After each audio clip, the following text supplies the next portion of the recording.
Hey, Corey back. I'm recording again, and I noticed, not many people have been watching these videos, and that's okay. I didn't do it for you. I did it for me to start with, and it's got me moving, got me making major changes in my life, got me healthier, and so I hope somewhere along the line that the 5, 10, 15, 20, that it's also helping you, and that my future fantasy goal is that there's tens of thousands of people watching these and moving and walking with me, whether in your mind or with your legs.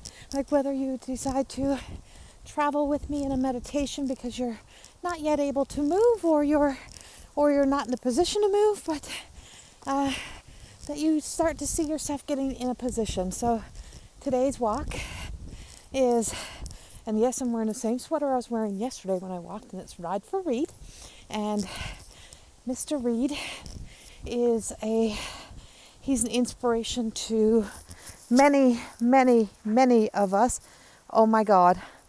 And as I just come across this next stone, so now I have two, because I just picked up one back there that was a pickle. I think it's a pickle.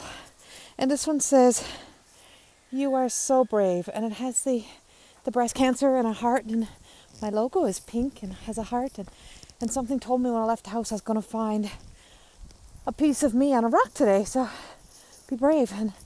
And so I'm bravely walking these walks and doing these talks and hoping that someday they resonate with each and every one. But today's first rock was a pickle. I think it's a pickle, I don't know what it is, or something, but it is from Red Deer Rocks, and I'm in Sylvan Lake, so it's the third one, or third rock it says. And so this journey and these walks that we are doing started in a way for me to be able to move beyond. And as much as I'm a spiritual teacher, that I'm also human in flesh. So I found myself in some of my own personal struggles, some in life, of recognizing that there were some areas of my life that still had some attitudes to deal with and some things that I still had to adjust to. And so for this YouTube video that I do is that I'm constantly recording and documenting my journey back into not just a spiritual and an emotional connection with the spirit or the heart or the soul or the mind, but with the mind-body-soul alignment that's stored in our bodies even after we deal with a lot of things, is that we have a lot of stored memories that we don't even recognize that are there until we are activated by something outside of ourselves. So today, as we're walking, we're talking about being in a pickle, and there's a big storm coming in, and last night we had one of the biggest freaking storms I have seen since I got here, and it was nuts, and it happened in the middle of the night. And this one looks almost as threatening to us. So I'm walking as fast as I can and wanting to record this. And just to be able to say, life sometimes feels we're in uncertain times. We have a lot of things that are happening in our world and around us. But sometimes life feels like you're in a pickle. You don't know what way to go. You don't know how to respond. And sometimes you find yourself in situations where you kind of want to become defensive, or you want to start defending the people you love or the actions or your own actions. And I have long learned, stop, pause, walk, let out all of the energy that I've built up with the inward fight that I'm having, that I have with myself sometimes, and walk it through. And that's why I don't often record when I first start walking, is because first I walk myself out of the situation and out of the story, and walk myself out of what I am existing within, to be able to tell the story without emotion. So without a intention that it's emotionally fulfilling anything that I need to speak about, because it's not about what it's doing for me when it goes out there. It's what it's doing for somebody else. And my intentions is always of the highest good and of love and light. And So as we're walking now through some shady area, the sun is still out, but this is the lower part of the trails. And I'm finding a new place for the pickle. And as we're walking through some of this, is finding ourselves in uncertainty, and not just in the world itself, but in your own thoughts. Like when you are feeling like you are in a time of uncertainty, you don't know how to respond, you don't know what to say, that, you know what, I'm going to tell you something, a big secret. It's okay to hold off on a response. It's okay to say nothing until you can process through your thoughts. I learned a long time ago through human design, and two of my really good friends do specialize more into human design, and I remember my very first human design session was with my friend Leanne Wolf, and she said, don't respond for 24 hours. You say yes more than you say no, and you give people the answers they want. You want to hear from you, not what you want to say, not your true truth, because you think more about how you're going to make them feel than you think about how you're going to feel within after you say yes to something you don't want to say yes to. And that was a critical turning point in my life. And the other thing that I learned was stop talking to people who don't want to listen. And so that's why I record these and I put them out there. And people who want to listen, listen. People who don't, go past it. It's okay. Some people may come back to it. Find it years down the road. That's okay too. So as we're in those situations, is that it's okay to not respond. It's okay that even if somebody comments, even on your Facebook, you don't have to respond. Do you know there's a delete button? Because you have the opportunity, you get to choose what you accept. And you get to choose what you accept to allow to come into your space, to come into your world. Hi. And so you get to choose what you accept. You're receiving from all sides of you, everything, and loads of information. You're always being fed information from everywhere, from friends, from old programming, from your subconscious mind, from your body, from everything. And often you find yourself saying, I don't know if I can do this. So sometimes you have to put your hat on. I'm just noticing a hat lost in the trail here. Little hat. So I don't know if I should pick that up. Did someone lose his hat? There's a hat right there. Is this yours?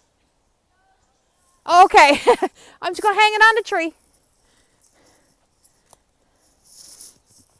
And so you find yourself, sorry, found a hat, seen some girls, thought maybe, but you can put your own thinking hat on, and another hat. Okay, something is with these hats. Somebody's dropping these hats for something.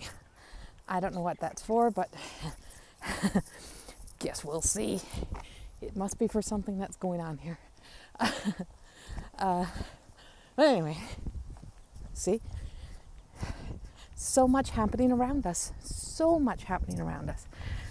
So sometimes you have to be brave and courageous enough in your own thought to say, I am not there in this moment, or I don't want to give the answer that somebody else wants me to say. I don't want to respond the way people want me to respond. And I myself found myself there because I've been asked a lot of questions on my views and my thoughts and of what is happening right now in the world. And I just tell everybody, go watch my videos.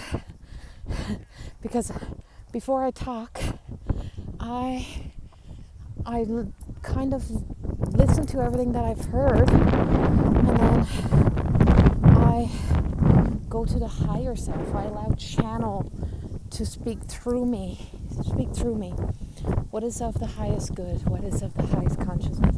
What in the highest consciousness is needed right now? And so you can reject, delete, put your hat on that closes off the part of the subconsciousness of you that is feeding the fear. Same thing as wrapping yourself in a bubble, right? Wrap yourself in a sense of, I may not be right, I may not know, but there is an all-knowing out there that blends together with science, which becomes science and theology and a blend of everything that allows me to even look beyond my own personal programming. And I know sometimes when I make posts that not everybody even understands what I'm even speaking about when I speak about programming. And that programming is those stubborn, ingrained thoughts that came from somebody else's imagination and that turned into reality, somebody else's knowledge that got infused with their own stories and their own egos. And sometimes you got to turn it all off. And what I find is that even when it comes to people in your life, other people have stories about them and reasons why they've told themselves that they either don't want to be around them, they don't want to be there, and you don't have to have the same view. So you can reject that as well. And you get to accept. So in uncertainty, when you're feeling like you're in a pickle, you feel like you're being backed in a corner, you don't grant everybody their wishes in the moment. You don't have to demand, you don't have to respond on demand of fear-mongering, negative thinking, or even if it's a real truth, that's everything is a half-assed truth, but even if it's a more factual truth, you may have to process it, and you may have to find out where it aligns in your sense of value and your sense of you. And sometimes you have to recognize that you're holding too strong to the old programming, that you are driving people away, that you are kicking people out of your life. And when you're in that pickle, sometimes it's not somebody else, sometimes it's you. Hard to accept sometimes. But there's truth to that. Real truth. Look at my sky. So this is what's blowing in. So there's a storm, and I could see that storm coming, and I hemmed and hawed about walking today, and I walked twice yesterday, and I tried to justify that well, I walked yesterday twice, I don't have to go today. But there was a clear opening in the sky. There was an opportunity for me to go. Yesterday was yesterday, today is today, and I had not walked today. So I didn't wait in the uncertainty of wondering if it's going to rain, when it's going to rain, if it's going to rain on me, if it's going to be a big storm. I took the opportunity of when the sun was shining, when it felt right, and I made a choice. Whether it was the right choice, the bad choice, the wrong choice, who knows? But I did make one. Not making any leaves you in more and more pickles and more uncertainty.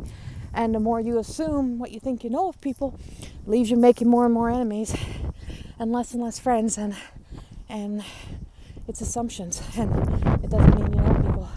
It means you know a story about people. It means you've created a story.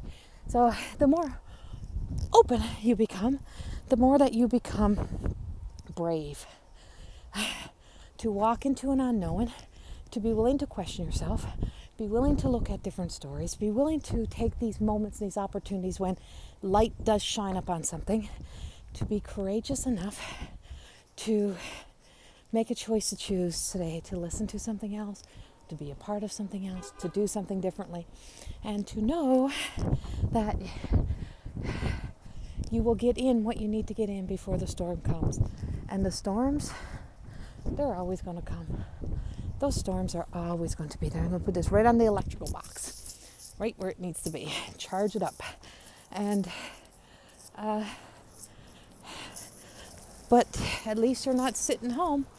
At least you're not sitting home waiting for the next storm, because now you got to tell yourself a new story that the next uncertainty is coming. Is that I took the opportunity, I walked, I dumped the trash. I dumped the trash, I put out the trash, I let out the old emotions that were inside of me, and then I gave my talk and put the garbage can back to fill it up again, made it home. The storm still has not hit, and now I've done my part. I made my choice. I am not so uncertain about what needs to be done today, what is next, what words, and where I go from here is that I have a little more clarity. You want to move from uncertainty? You got to be willing to move beyond the programming that's been in your mind. You got to be willing to question and to be a little bit more open to what you allow yourself to receive and what you're rejecting. Because when you're closed off, you're rejecting everything. You're not accepting anything except telling yourself the truths that's keeping you in the misery and in the hurt and in the pain. You got to make that choice. Much love. Have a beautiful day, and I will chat with you soon. Bye-bye.